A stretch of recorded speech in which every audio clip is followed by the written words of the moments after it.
While examining the body of an elderly woman who was about to be cremated, a crematorium worker found a strange note in the deceased's clothing: "Please don't cremate me." At that moment, he noticed a shocking detail about what had really happened to this old lady, and decided to do something utterly incredible. "Another soul leaves this world," Valerio said to himself thoughtfully. The worker silently pushed the metal stretcher through the cold corridors of the crematorium. The sound of wheels on the floor was the only noise filling that gloomy space on that overcast evening.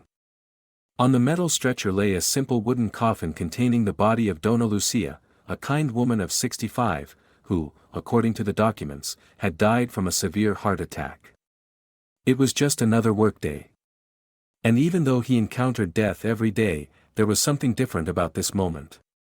It wasn't just the lonely atmosphere that stood out, but also the complete absence of any relatives or friends.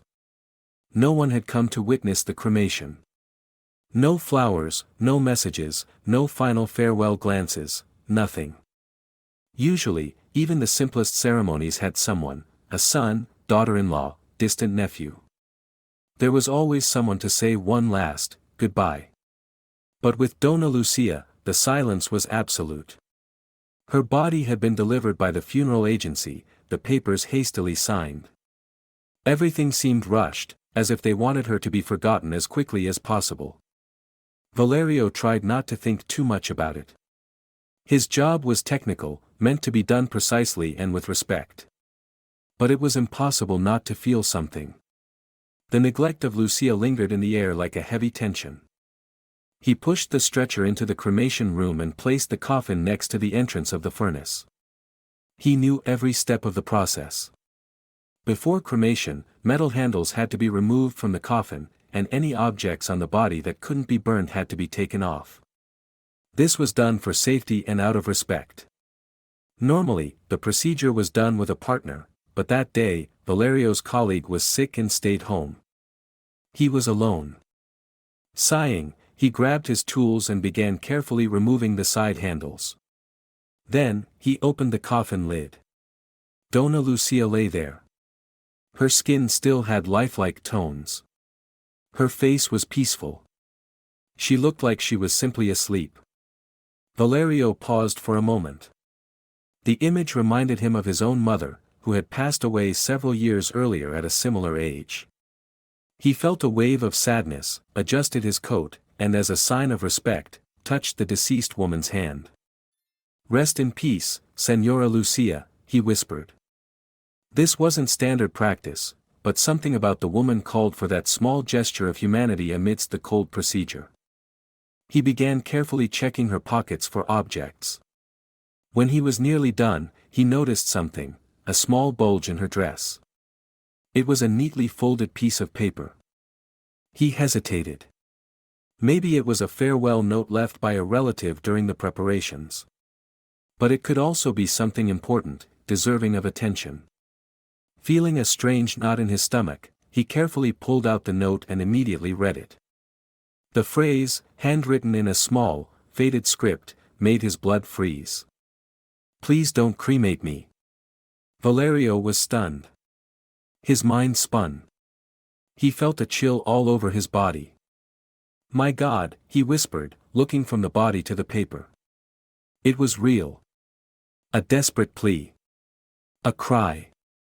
But whose? His hands began to tremble. His heart pounded faster. What if it was true? What if the note was written moments before death? What if she wasn't even dead? No. That was a mistake. That was impossible.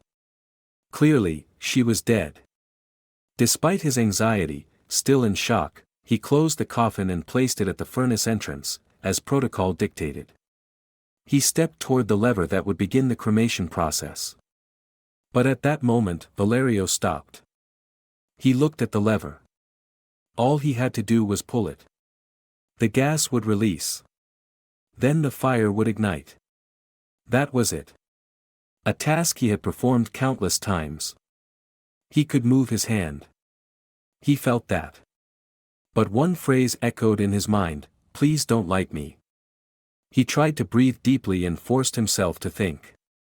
The documents were in order. Death had been officially confirmed. Everything was correct. But his instincts told him otherwise. He decided to leave the room and find his supervisor to explain the situation. Maybe the supervisor would offer some guidance. Or maybe it was just a coincidence, a mistake, a foolish thought. He reached the office and knocked on the door. No one. The supervisor had gone to an outside meeting and wasn't expected back. He was completely alone. That was unusual. It almost never happened. But that day, everything felt different. Maybe it was a sign. He returned to the cremation room, pulled the coffin back out, and moved it to the inspection area, a separate room where he would have more time and privacy. He opened the lid again. Donna Lucia still had the same peaceful expression, but now there was something else in the air. A tension he couldn't explain. He looked at the woman's hands and frowned. One of them was hanging off the side of the body, out of its usual position. Hands were typically crossed over the chest.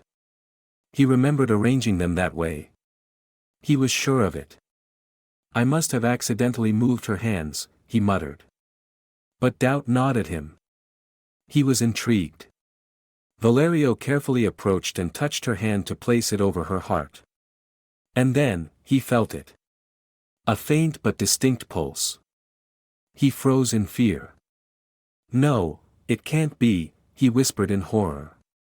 He checked for signs of life again. There it was. A pulse. The woman's heart was beating. And Valerio's own heart pounded even harder as he realized the truth: Donna Lucia was alive. He stepped back, covering his mouth in disbelief, looking around as if expecting someone to explain what was happening. But there was no one. Just him, and the woman who had almost been burned alive. Valerio's mind was spinning. He paced back and forth through the crematorium with his hands on his head, in total despair. He couldn't process what had just happened. How was it possible? How had he almost sent a living woman into the cremation chamber? It was all so unreal, it felt like a nightmare. He looked again at Lucia, or rather, at this elderly woman who was now slowly beginning to move, as if waking from a deep coma. Her hands, face, shoulders, they all started to shift gently. Her expression was still weak. She was confused, but alive. Valerio reached for his phone in the pocket of his coat. He needed to call emergency services, now. Doctors, help, anything that could save this poor woman's life.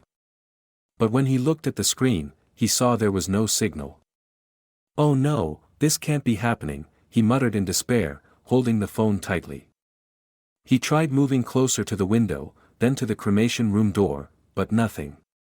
The crematorium, being an old building with thick walls, often blocked cell signals. He needed to go outside to make a call. Everything's going to be okay, Senora. I'll be right back, he said nervously, barely comprehending what was happening. He rushed out, flinging the door open and crossing a small corridor to the exit. Just then, he heard loud knocks on the main door. Someone was trying to get in, and with urgency. Valerio ran over and opened the door. He was met by a young man, about 18 years old, breathing heavily, wide-eyed, his face drenched in sweat. The boy looked desperate. Please, tell me, you haven't cremated Lucia yet, have you? Did you already cremate my mother? The young man cried out in panic. Valerio frowned. What did you say? The boy stepped closer, struggling to catch his breath. My mother, Donna Lucia. Is she still here? Please, tell me she's still here. The crematorium worker felt something was seriously wrong. He took a deep breath and remembered the name on the paperwork. You're the son of Senora Lucia? He asked, still in shock. Yes, the young man replied, tears streaming down his face. I'm her son, Guillermo. Please, tell me she's still here. Is her body still here? Valerio froze for a second, then, trembling, answered. I don't even know how to explain this, but yes. Your mother is here. And, more than that, she's alive. The boy's expression changed instantly. Despair turned into astonishment. Alive? My mother is alive, he gasped, stumbling forward and grabbing Valerio's shoulder. Yes, but she's weak. I was about to call emergency services right now. But there's no signal in the building, Valerio explained. I came outside to try calling. Calm down, I'll call an ambulance right now and explain everything to you. But before Valerio could dial the number, Guillermo quickly snatched the phone from his hand. Hey! What are you doing? Valerio exclaimed. You can't call anyone. No one can know she's alive, not now, not ever. Do you understand? Guillermo said, his eyes wide as if he feared someone was watching, or worse, someone might catch them. Valerio was completely bewildered. He didn't know what to do. But what if I don't call for help, he asked. She might really die now. Please, the boy said desperately, just take me to her first. Then I'll explain everything. But for now, please don't call anyone. If someone finds out, it could be the end of her. I'm begging you. Please. His tone was both firm and pleading. He didn't seem to be faking. He didn't seem insane. Everything felt too real. Then Guillermo looked Valerio straight in the eyes and asked, hesitantly. You found the note, didn't you? A chill ran down Valerio's spine. How did this boy know about the note hidden in her clothing? Without answering, Valerio grabbed the boy's arm and quickly led him back to the room where he had left Dona Lucia. When they entered, the elderly woman was already trying, struggling, to sit up inside the coffin. She was still disoriented, but now her body was slowly regaining strength. Mama! Guillermo whispered, running to her and dropping to his knees beside the coffin. My son, Dona Lucia replied, her voice barely a whisper. Where? The boy didn't answer. He simply embraced her tightly, unable to hold back his tears. He dropped to his knees beside her, resting his head in her lap, and cried out with emotion. Thank you, my God. Thank you. Thank you. Valerio stood still, watching the whole scene in complete disbelief. Nothing made sense. The woman who had seemed so forgotten was now the most important person in the world to this emotional young man. How? He whispered, not knowing what to think. Dona Lucia, now supported by her son's arms, slowly sat up and looked around. Where am I? What is this place? Why am I in a coffin? She asked in a stronger voice. Valerio, unsure of how to respond, said. Ma'am, you're in a crematorium, Valerio finally said. The woman's eyes widened in shock. Crematorium? They were going to burn me alive. Before Valerio could explain, Guillermo took her hand and said, Not us, Mama, them. Valerio turned to him. Who are they? He asked. But before an answer could come, a new sound echoed through the corridor, footsteps. Someone's coming, Valerio whispered. It's my boss. Guillermo looked at him, eyes full of fear. For God's sake, don't say anything. Not now. If he finds out, my mother will be in danger. Valerio hesitated. Hiding a living woman in a crematorium, especially after what had happened, felt utterly wrong. But the urgency, the boy's pleading face, and the fragile woman in front of him made him doubt. Please help me, just until I can explain everything, Guillermo begged again. Valerio looked at Dona Lucia, then down the corridor. He took a deep breath. All right. But you need to hide. Right now. He led them to a rarely used storage room, closed the door carefully, and returned to the corridor. His boss found him shortly after. How's everything? All okay with the last body? Valerio forced a smile. Yes, everything's according to protocol. The ashes are ready. Great. Then send them to the funeral home, and you're done for the day, no more procedures. Valerio nodded. Okay. Lying like that was incredibly difficult for him, but he knew in that moment he had to protect this woman. He felt it. And more than that, he knew this crazy story was just beginning. As soon as the boss left the crematorium, Valerio hurried to the technical room where Donna Lucia and Guillermo were hiding. He opened the door, still on edge, and found them just as he left them, sitting on the couch, arms wrapped around each other, frozen in time. The woman was crying softly, shaking her head in disbelief.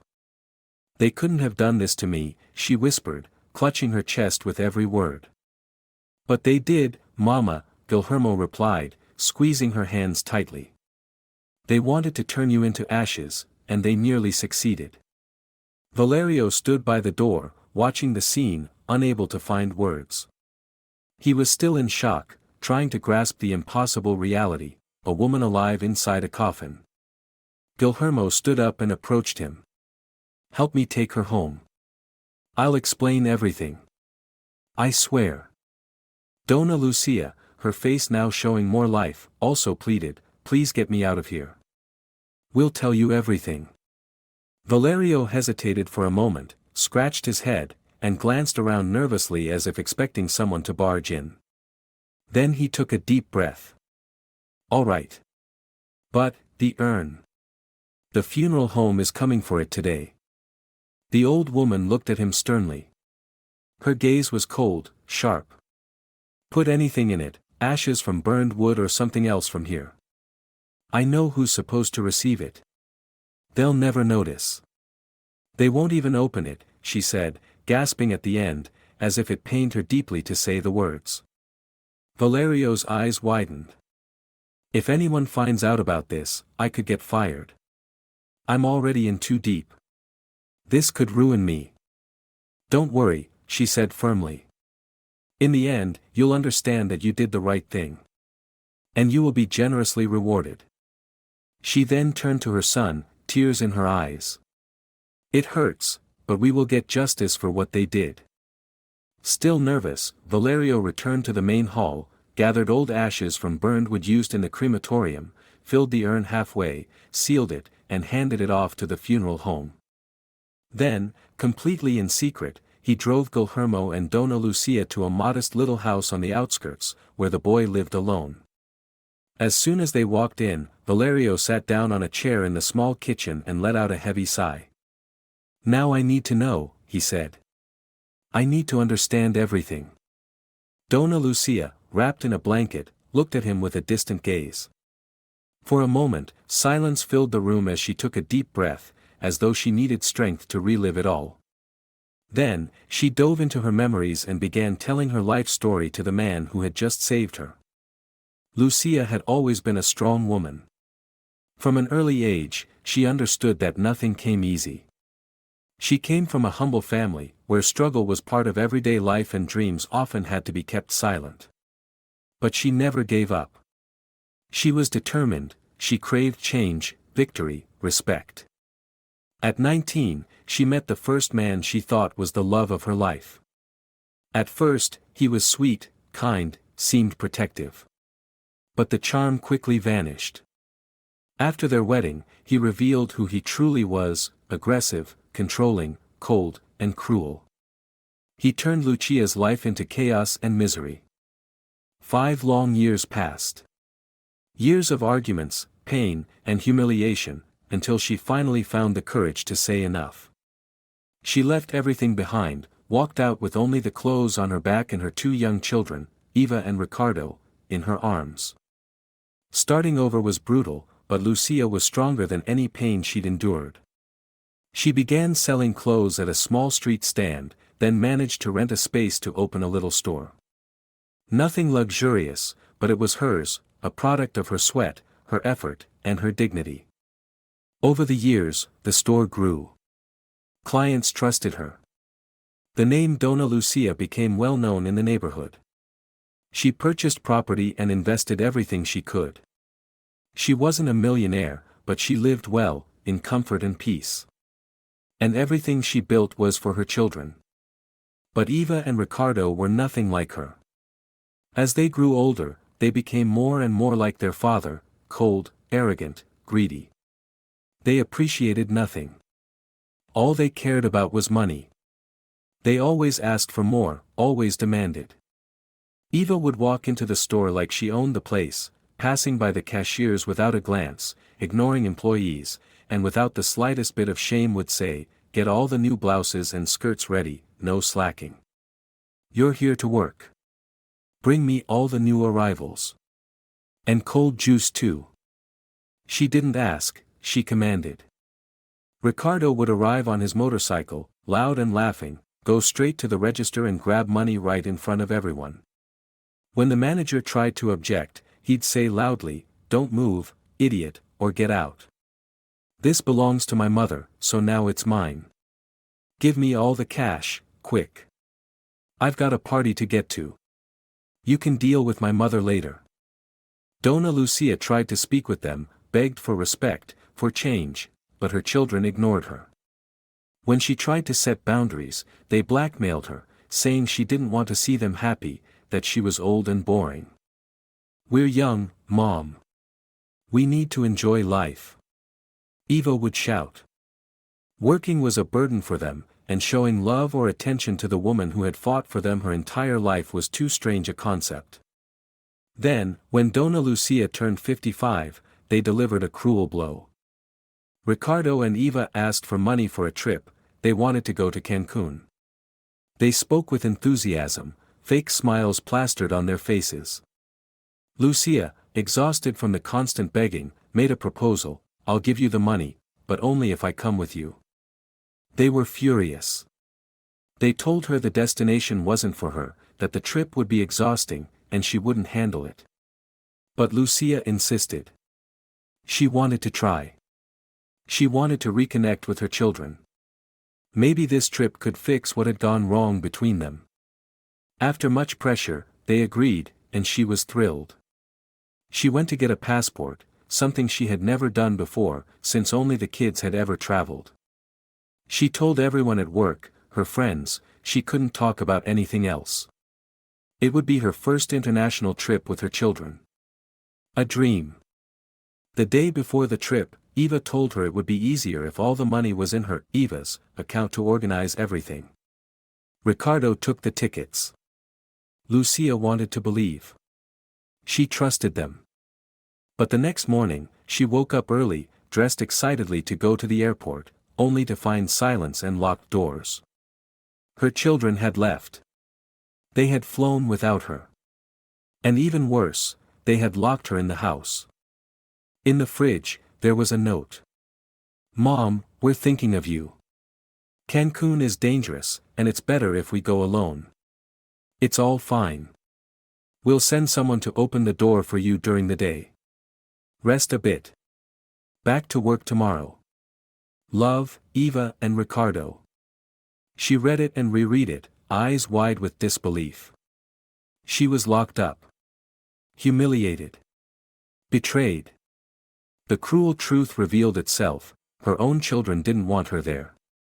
Not as a companion, not as a mother, not as a person.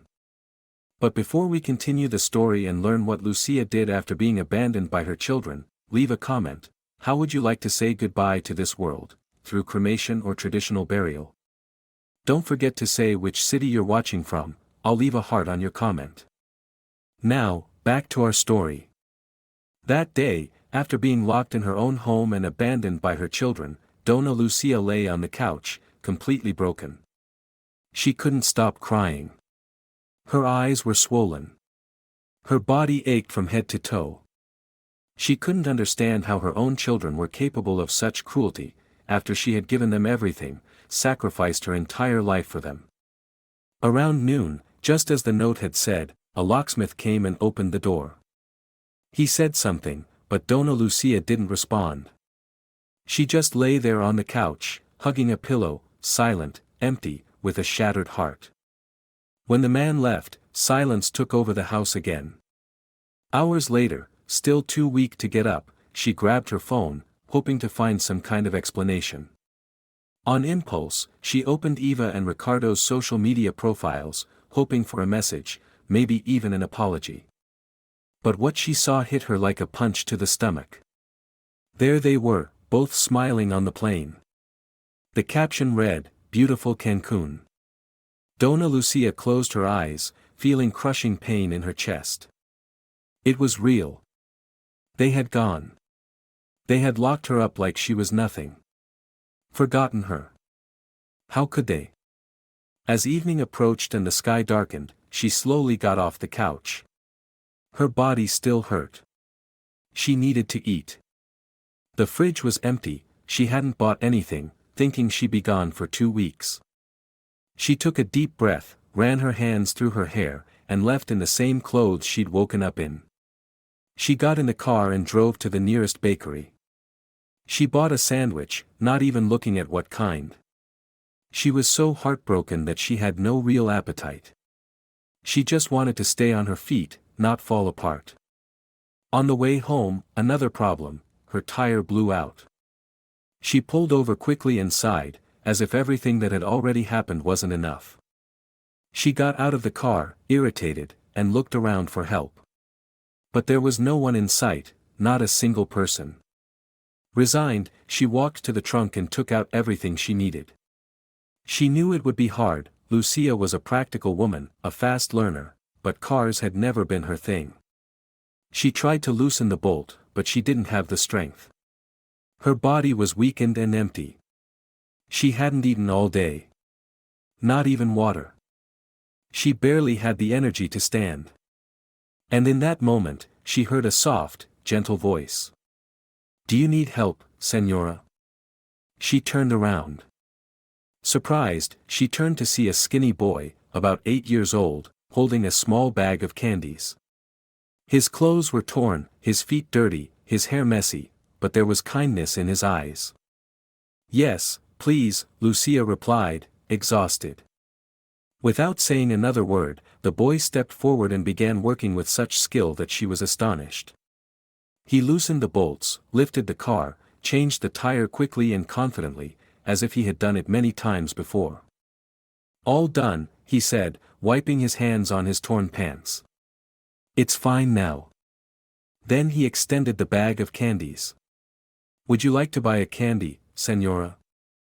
He didn't ask for anything in return for his help. He simply offered his candy, as if to say, "I'm doing everything I can with what I have." For the first time that day, Dona Lucia smiled. It was a shy, tired, but genuine smile. "I'll buy all of them, my dear." The boy's face lit up with a wide smile, one that could warm anyone's heart. She then opened the car door, and the scent of the sandwich she had bought filled the air. The boy's nose twitched slightly, his eyes following the smell, and she noticed. "Have you eaten today?" she asked.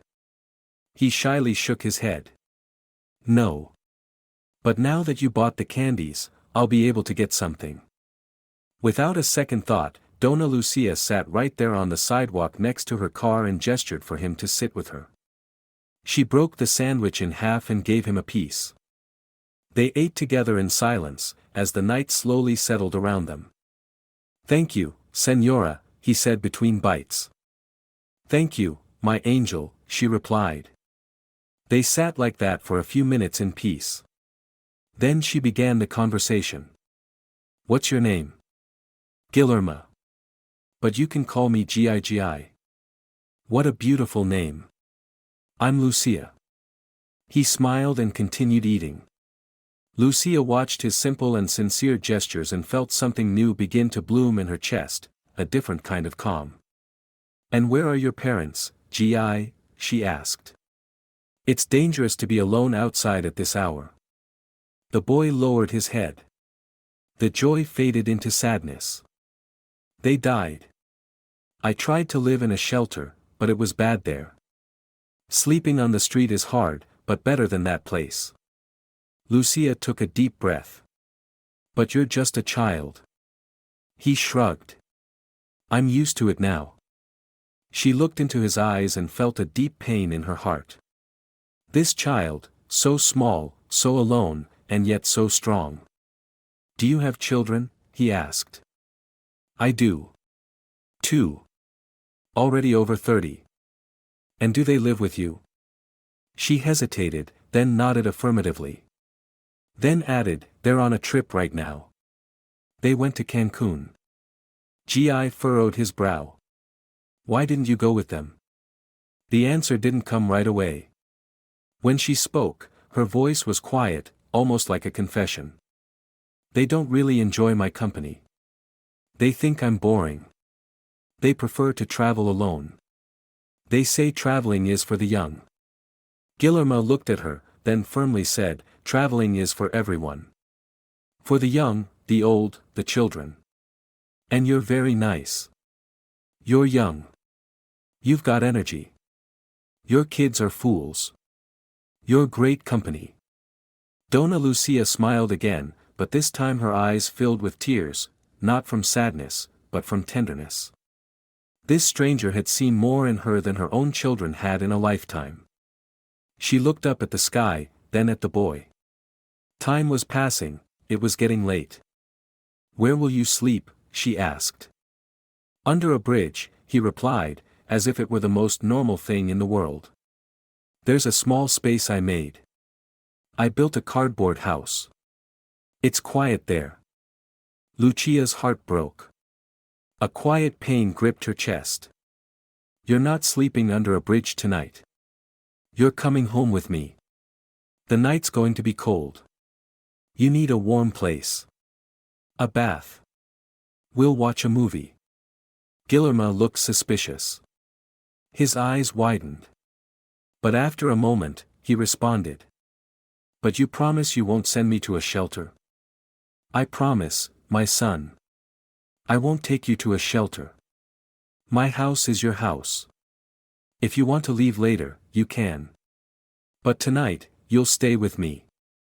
He smiled, hesitant but sincerely happy. And so it was that after a day that seemed lost, Lucia found not only comfort but someone so small, who saw in her what no one else ever had. That night, Lucia led Guillermo to the bathroom and showed him where the towels and soap were. The boy seemed excited, as if taking a bath was something special. For the first time in a long while, he would have hot water, clean towels, and a space of his own. While the boy bathed, Lucia went to a small room in the back where she stored items for her shop. Luckily, she still had some children's clothes there, leftover pieces she usually sold to clients who preferred to buy directly from her home. She picked out a blue t-shirt and some new shorts, something that would likely fit Guillermo. When he came out of the bathroom, with a clean face and damp hair, she handed him the clothes. The smile on the boy's face as he put on the new outfit was beautiful. Look, I'm like a regular kid now, he joked with a sweet smile, someone who truly appreciated such a simple act of kindness. Lucia laughed. For the first time in a while, she felt peaceful, her heart warm. They went to the living room together and got comfortable on the couch, ready to watch whatever was playing on TV. Guillermo seemed curious about everything, from the furniture to the little decorations in the house. As they watched, they talked about life. Guillermo spoke like an adult, describing situations he had seen on the streets. Saw things on the street and told jokes that made Lucia laugh.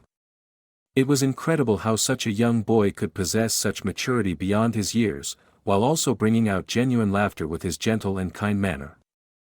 The movie wasn't all that important. Lucia was far more interested in the conversation with the boy than the storyline on the screen. Each of his stories carried a piece of his past, and every shared laugh lightened the burden in her chest.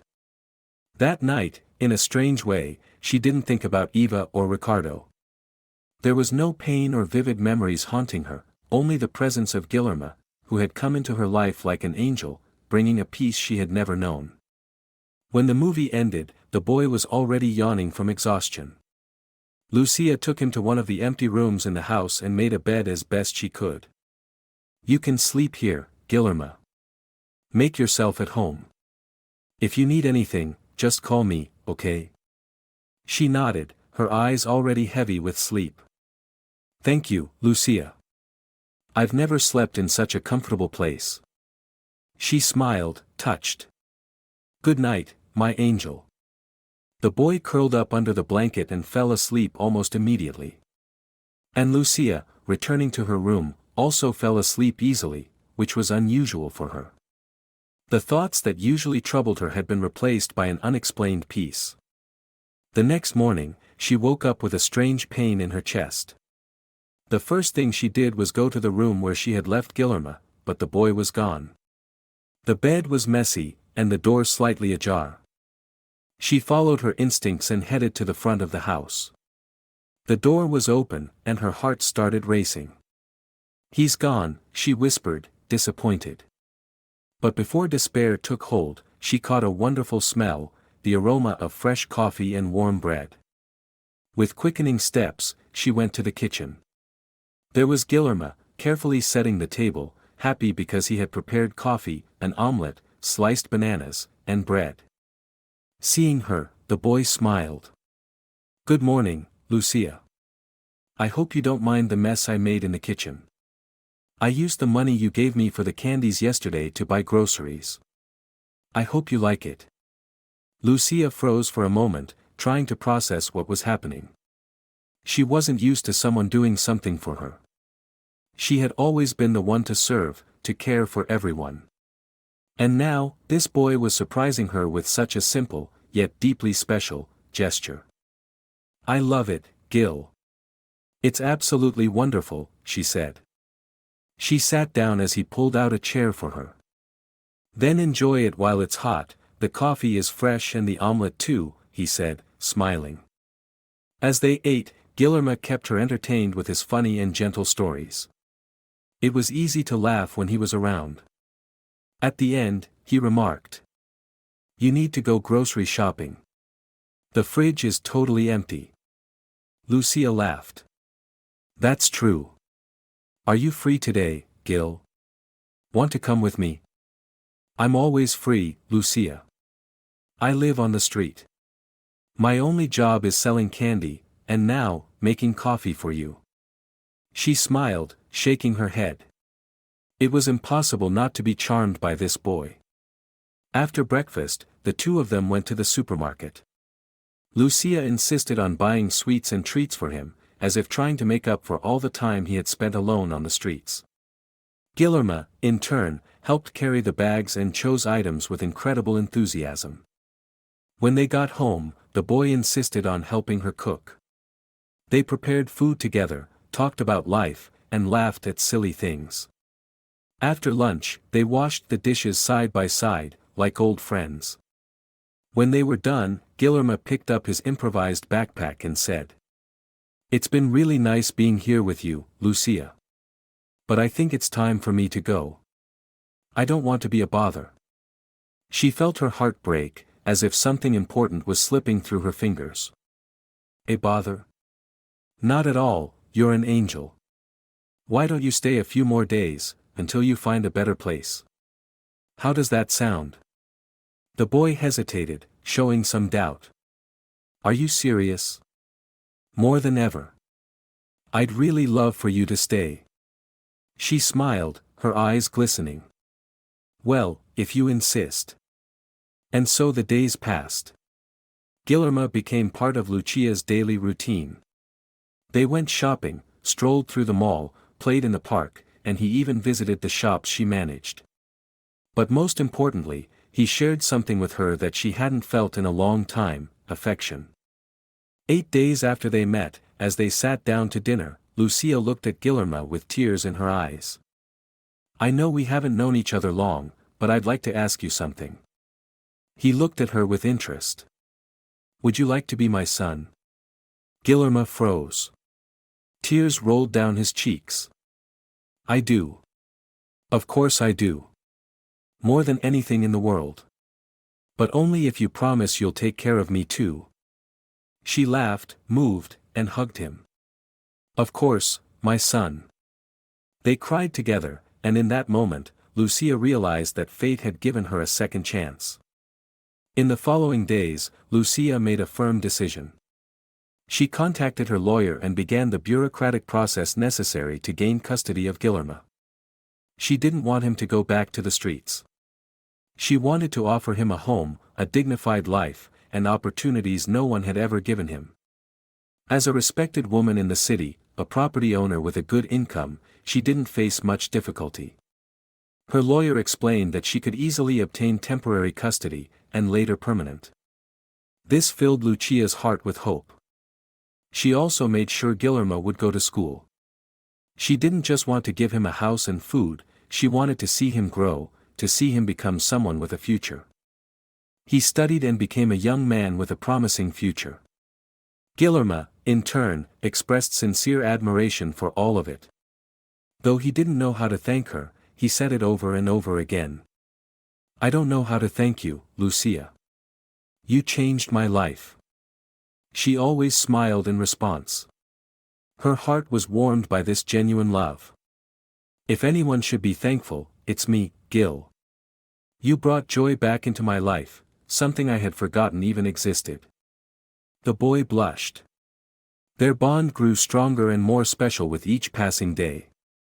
It had already been 2 weeks since Lucia and Guillermo had met, and they had grown so close it felt like they'd known each other their whole lives. One afternoon, they were making lunch together, just like they had done before. Lucia chopped vegetables while Guillermo watched the pot. They laughed together at a joke the boy had just told when suddenly, the peaceful moment was interrupted by the sound of loud knocks on the door. "I'll get it," the boy said, running down the hallway. When he peeked through the door, his body tensed. He immediately recognized the two faces he had only seen in photographs around the house. They were Lucia's biological children, Eva and Ricardo. He hesitated but opened the door. Ricardo was the first to speak, looking at Guillermo with a look of disdain. "Who are you?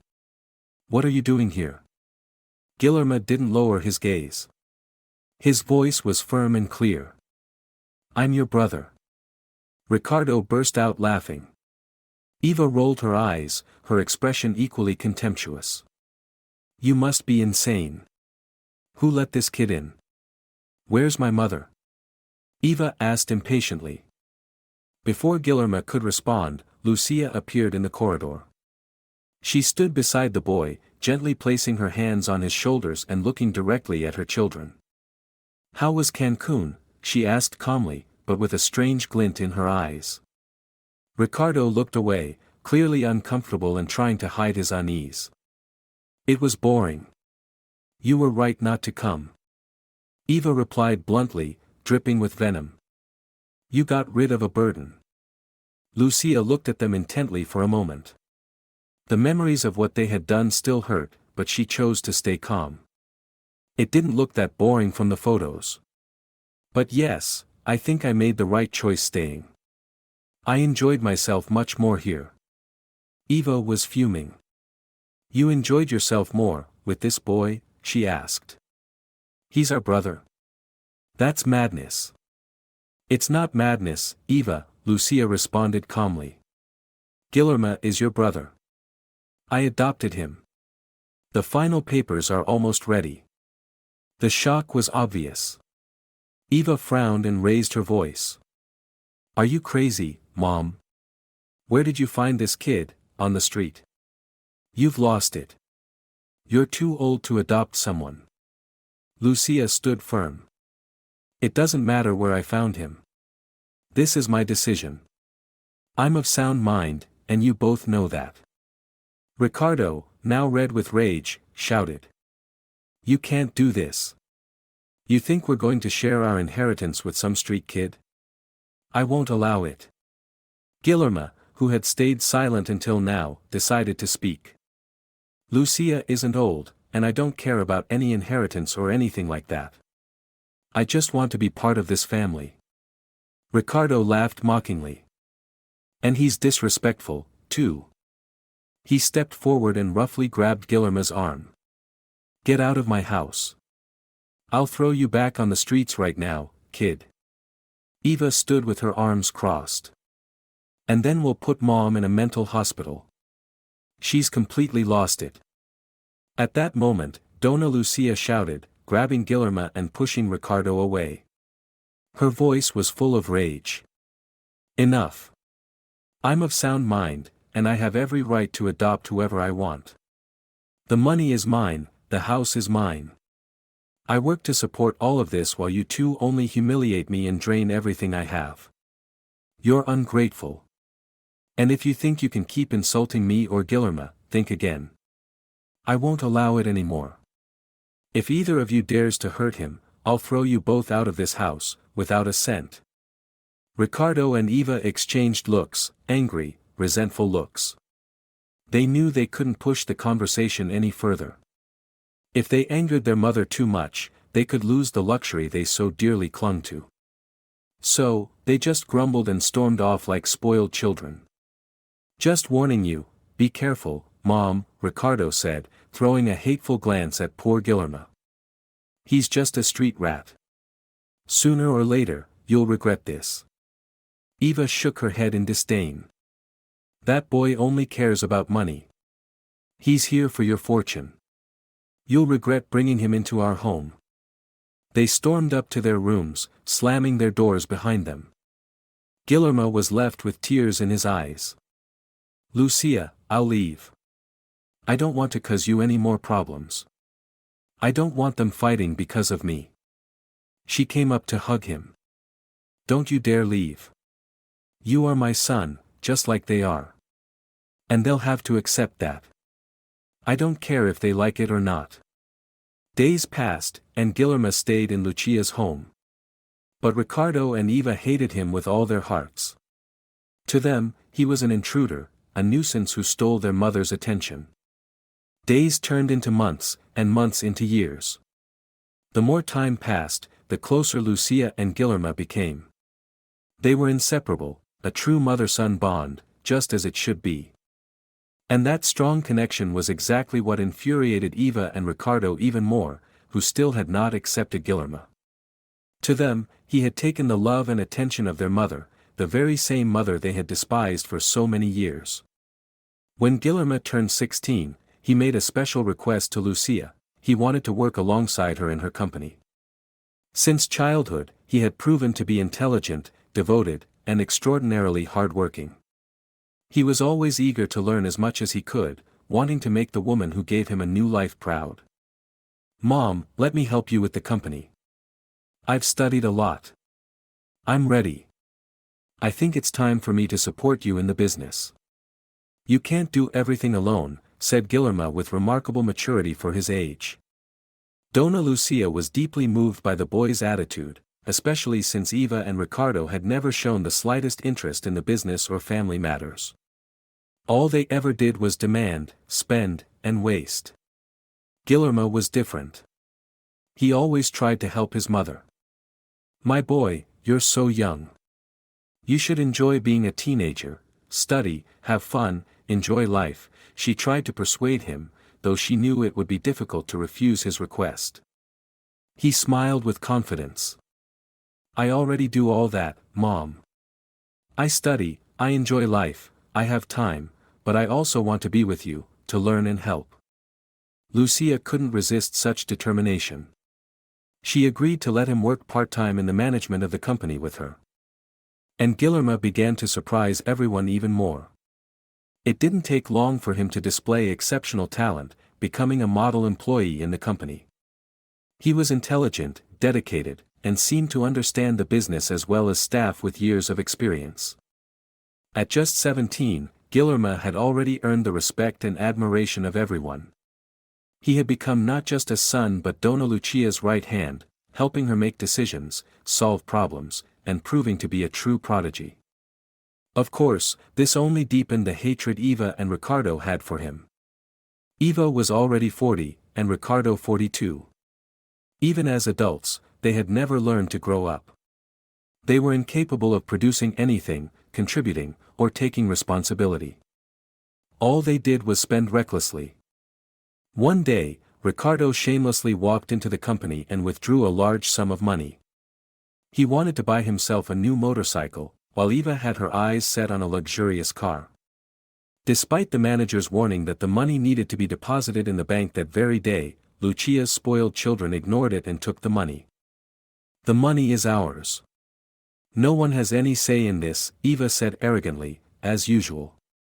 When Guillermo arrived at the company and learned what had happened, he knew he needed to have a serious talk with Lucia. He didn't want his mother to suffer because of the whims of her other children. "Mom, I need to talk to you about something really important," said Guillermo, concerned. "I know Eva and Ricardo are your children, and I know you love them. I love them too, even though they've never let me get close. But this can't go on. It has to stop." Donna Lucia listened carefully, already sensing where her youngest son was going with this. He continued firmly. "You work hard every single day, while they only spend your money and humiliate you. This has to stop. It's time they grow up." Lucia agreed. She knew Guillermo was right, and maybe she had been too lenient all these years. "You're right, my son. I've delayed this too long. But the truth is, the time to fix this has come," she said, and then she acted. She blocked their bank cards, ordered the dealer to repossess the motorcycle and car they had purchased without permission, and reclaimed all the money they had taken. When Ricardo and Eva returned home, furious after the public humiliation of having their possessions taken away, they immediately confronted their mother. "You told them to take the car, Mom. And the motorcycle? And our cards don't work." Ricardo shouted, seething with anger. "Yes, I told them to take everything. You didn't have permission to use company money. And from now on, it's over. If you want anything, you'll have to work for it, just like everyone else," Lucia said with an unusual firmness. Eva quickly reacted, indignant. "I'm not going to work. You know you have enough money to give us without making us work." "But now it's over," the mother replied firmly. Both became enraged and immediately blamed Guillermo. But Lucia instantly corrected them. "This isn't his fault, it's mine. Because I didn't raise you the way I should have. And when I saw you behaving like your father." That comparison infuriated Eva and Ricardo even more. They began to beg for money, tried emotional blackmail, but Lucia stood firm in her decision. "If you want me to work, fine, let's do that," Eva said sarcastically, changing her tactic. "Make me the company's CEO." Ricardo liked the idea. "Yes, I agree. Make me the CEO. That position suits me," he said.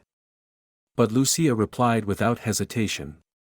"You don't have the training or education for that. You will not get that position.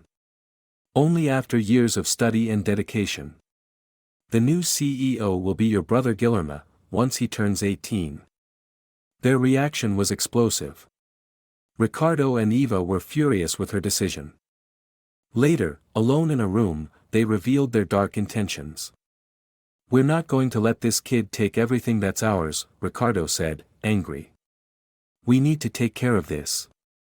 Mom needs to understand that it's her duty to give." When Guillermo turned 16, he made a special request to Lucia. He wanted to work alongside her in her company. From a young age, he had shown himself to be an intelligent, dedicated, and exceptionally hard-working individual. Moreover, the young man was already studying, always striving to learn as much as possible to make proud the one who had given him a new life. "Mom, let me help you in the company. I've studied a lot. I'm ready. I think it's time to assist you with the business." "You can't do everything alone," Guillermo said with remarkable maturity for his age. Donna Lucia was astonished by the boy's behavior, especially since Eva and Ricardo had never shown any interest in the business or family affairs. All they knew was how to ask, spend, and squander. Guillermo was different, he always sought to help his mother. "My boy, you're so young. You need to enjoy your teenage years, study, and savor life," she tried to persuade him, though she knew it would be difficult to decline his request. He smiled confidently. "I'm already doing all that, Mom. I'm studying, enjoying myself, I have time, but I also want to be with you, learn, and help." Faced with such determination, Lucia couldn't resist and decided to allow him to work part-time in the company's management alongside her. Thus, Guillermo began to impress even more. It didn't take long for him to demonstrate exceptional talent, becoming a model for everyone in the company.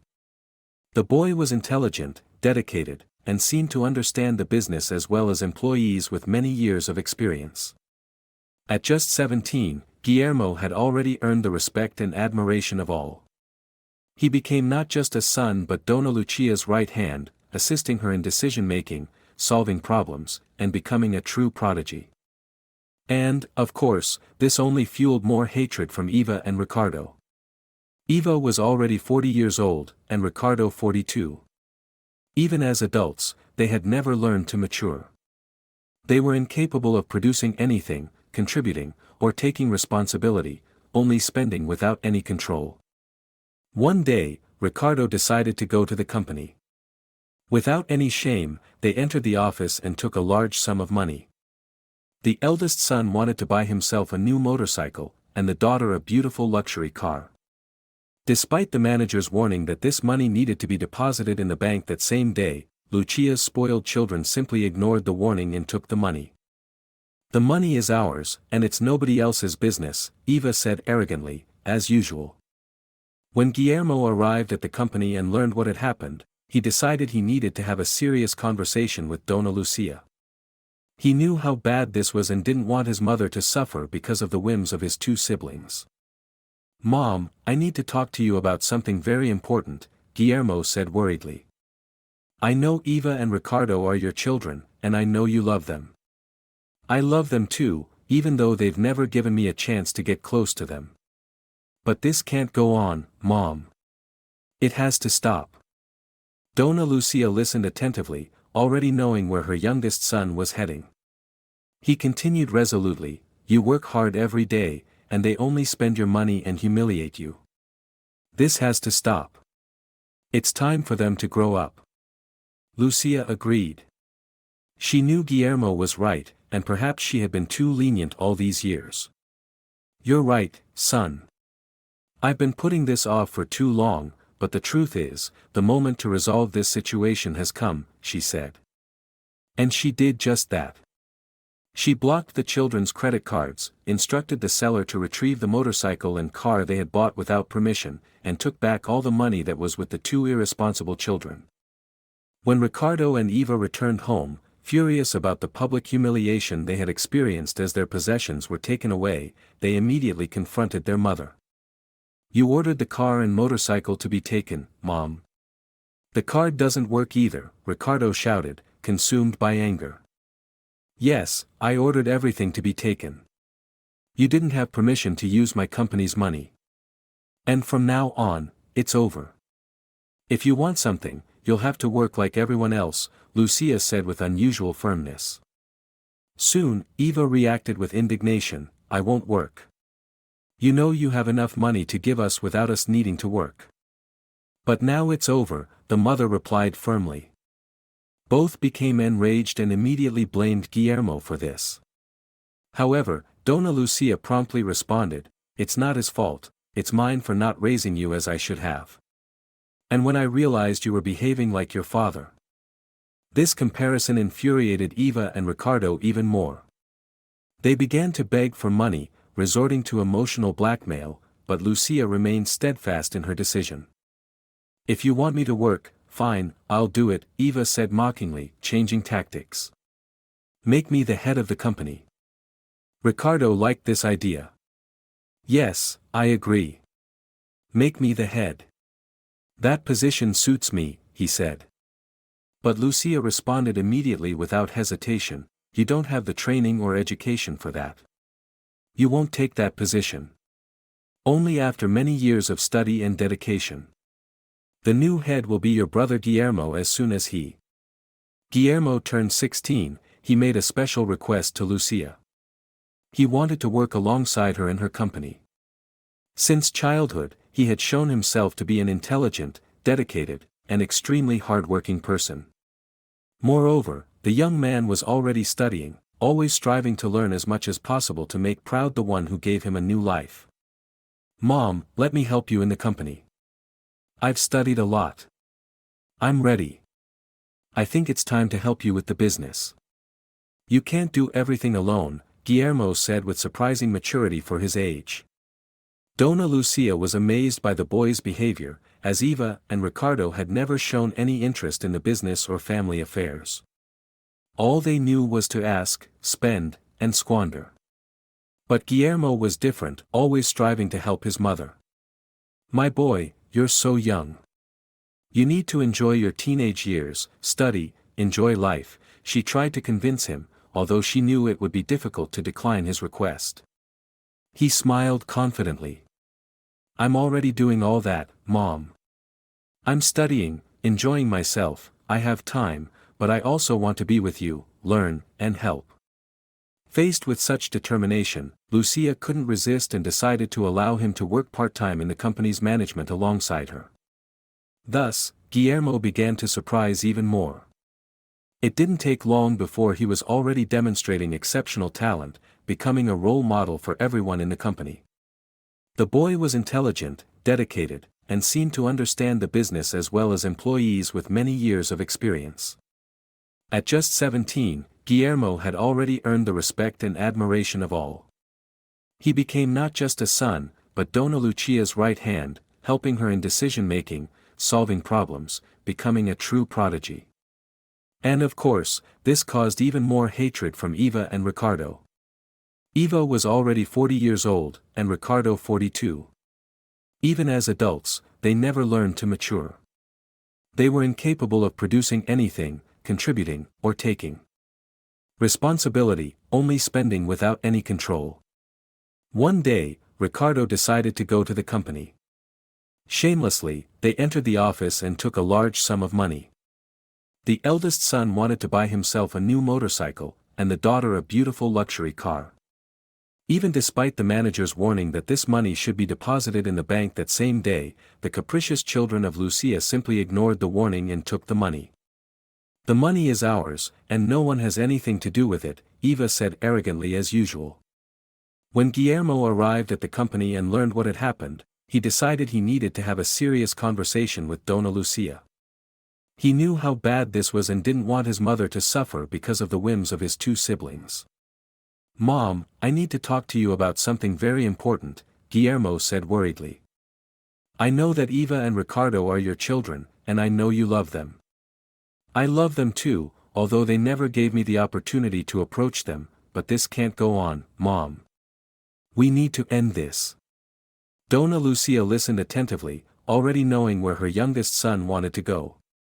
He continued resolutely, "You work hard every day, and they only spend your money and humiliate you. This must end. It's time for them to grow up." Lucia agreed. She knew Guillermo was right, and perhaps she had been too soft all these years. "You're right, son.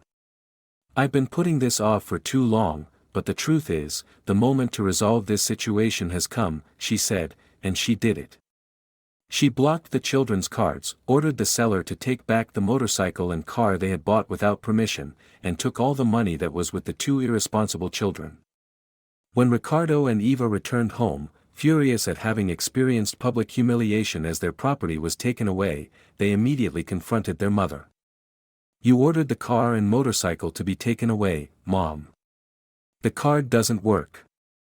"Either," Ricardo shouted, overcome with anger. "Yes, I ordered everything to be taken away. They didn't have permission to use my company's money.